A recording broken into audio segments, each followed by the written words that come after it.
is a matter that requires your attention.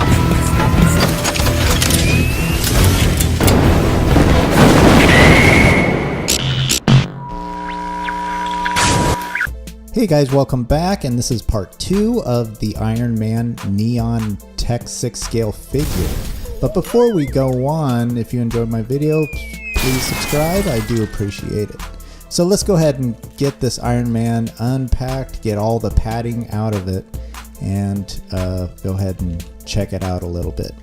So first things first, when I'm checking out the articulations on this piece, in comparison to the Mark II I received, the movements are very smooth. And I do like the shoulder pads there where they're adjustable. So instead of having that big old gap on the shoulders, you can actually adjust them and cover up that gap, which you couldn't do on the Mark II, which is a really cool piece. So let's go ahead and get these fists off. Of course, we want to change those out. We'll get his 2-piece face off so we can get our batteries put in there.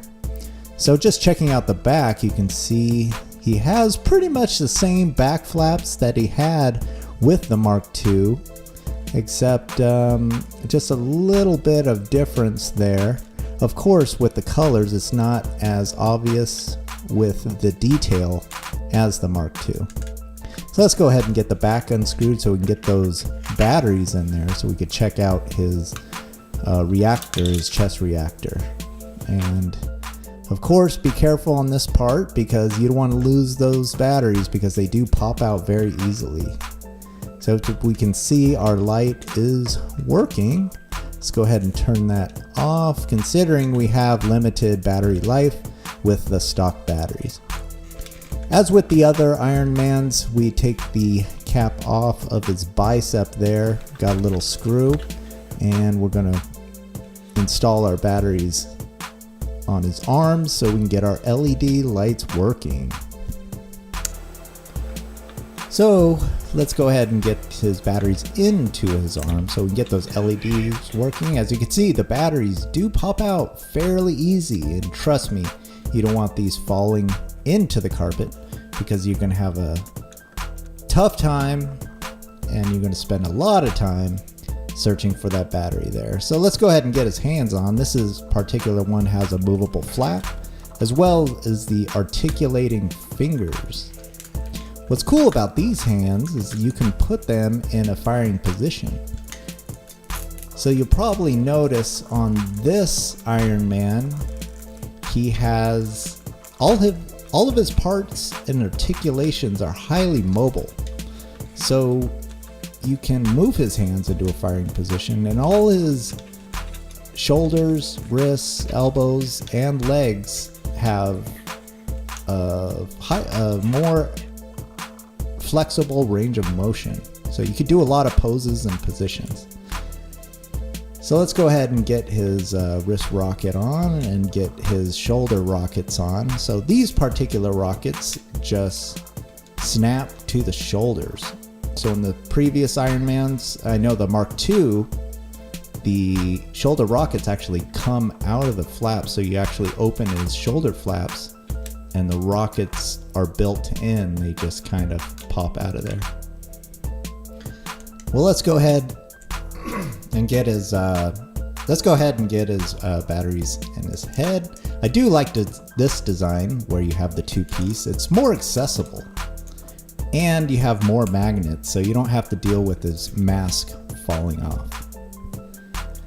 So when you're dealing with the accessories on this piece, as you can see on the wrist, that's where almost all of our accessories go. They just surround the wrist. I believe it's 4 pieces, 4 rockets that go all around the wrist, which makes it easy to assemble.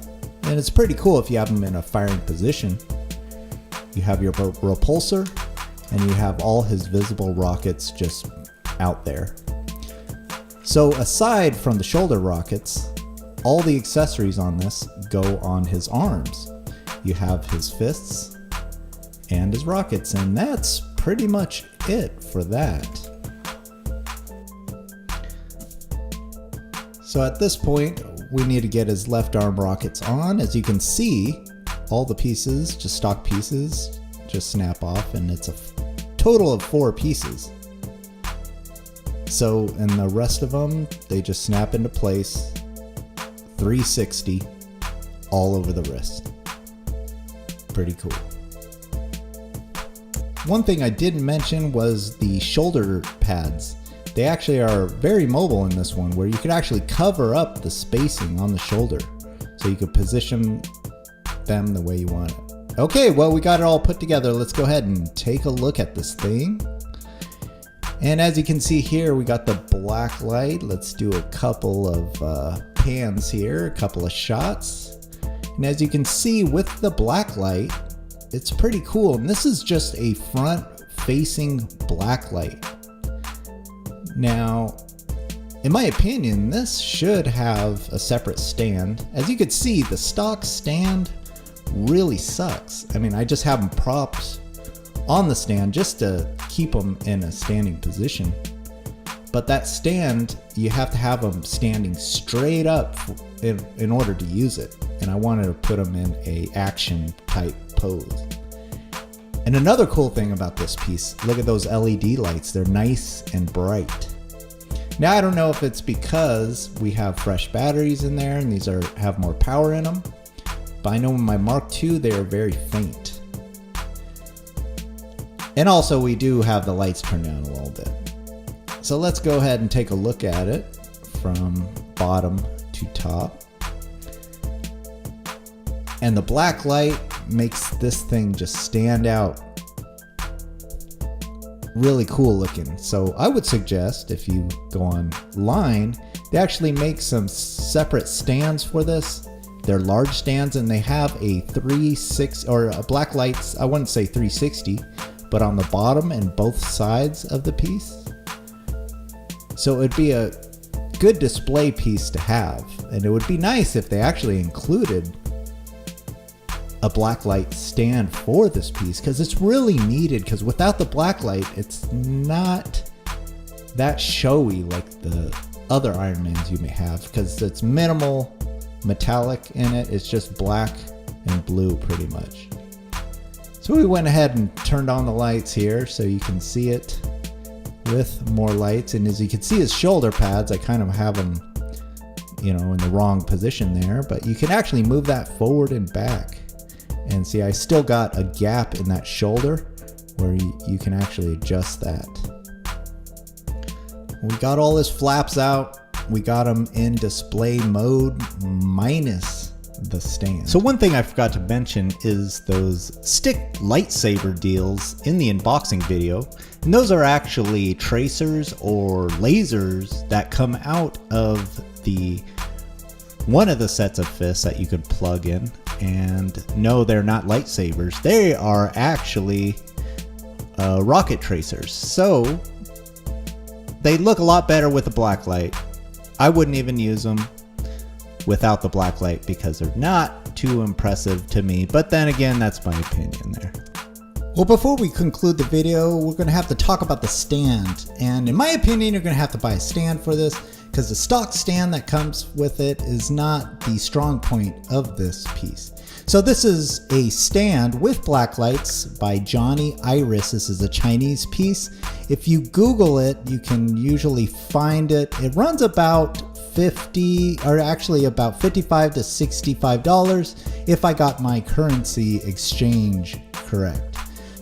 Now, if you're a Hall of Armors type of guy, which a lot of you are because you collect almost every Iron Man in existence. This is a Chinese piece. This is by Toys Box. This is readily available on eBay, but it's a little pricey. And again, that's another Chinese piece. It runs about $150 to $200. So it's not cheap at all, but it's a really cool piece. If you're a Hall of Armors guy, in my opinion, it's probably a must-have. The only other option there is to use your own Blacklight. You can purchase a spotlight, one big spotlight. The one I was using in my video was just a single, so as you can see, it didn't make it glow as much as I wanted to.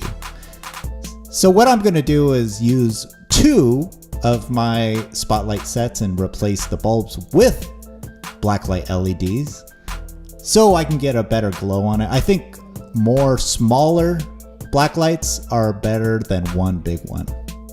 So anyway, that concludes my video. I hope you enjoyed it. Join me next time. We'll be unboxing the all popular Hulkbuster. And I'll show you the video on what I thought of it. It wasn't what I expected. So join me with that, and please subscribe. I do appreciate it, and we'll see you next time.